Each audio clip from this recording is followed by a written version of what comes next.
अयोध्या में राम मंदिर निर्माण शुरू होने से देश दुनिया के साथ मध्य प्रदेश के बुंदेलखंड की अयोध्या कहे जाने वाले ओरछा में विशेष उल्लास है। हो भी क्यों ना, क्योंकि अयोध्या के बाद यही तो प्रभु श्री राम की राजधानी थी, जहां भगवान राम स्वयं यहां की महारानी कुंवरी गणेश की गोद में आए थे। हालांकि उनके लिए बनवाए गए भव्य मंदिर में न विराज कर भगवान उनकी रसोई में ही विराज गए थे और मंदिर अभी सूना है।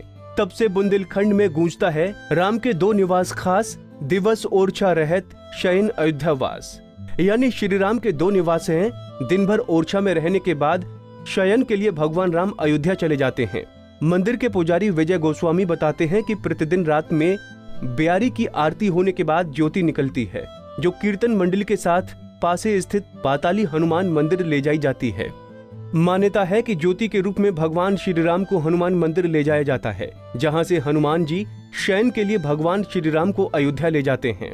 भगवान राम ने ओरछा को अपनी राजधानी क्यों बनाया, इसके पीछे भी एक बेहद खास कथा विख्यात है। आइए जानते हैं। संवत 1631 में ओरछा स्टेट की रानी कुंवरी गणेश भक्त थीं।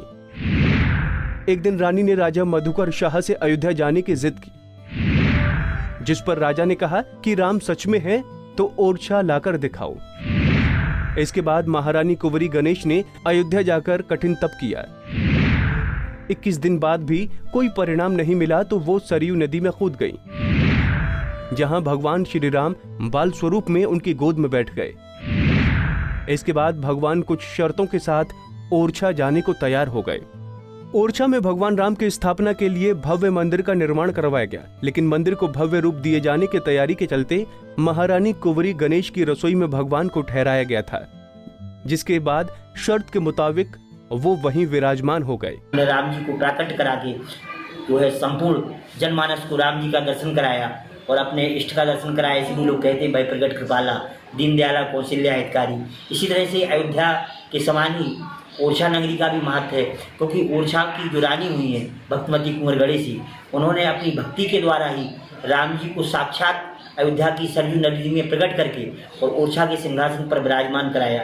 कहने का मतलब ये है कि त्रेता में का से लगा करके कलयुग तक आज तक ऐसा कोई भक्त नहीं हुआ जो राम जी को अयोध्या से कहीं लेकर गया हो, पर महारानी कुंवर गणेश ने अपनी तपस्या के द्वारा वह कर दिखाया जो आज तक कोई नहीं कर सका। और महारानी कुंवर गणेश की तपस्या का ही प्रतिफल, उनका प्रभाव है कि जो हम सभी भक्तजनों को आज भी राम राजा सरकार का दर्शन जो है ओरछा में जो है सिंहासन पर विराजमान सभी भक्तजनों को प्राप्त हो रहा है। ओरछा में राम राजा सरकार का ही शासन चलता है। 4 पहर आरती होती है, सशस्त्र सलामी दी जाती है। राज्य शासन द्वारा यहाँ पर 1 से 4 की सशस्त्र गार्ड तैनाती की गई है।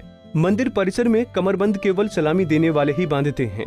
ओरछा की 4 दीवारी में कोई भी वीवीआईपी हो या प्रधानमंत्री, उन्हें सलामी नहीं दी जाती है, क्योंकि यहाँ के राजा तो श्री राम ही हैं।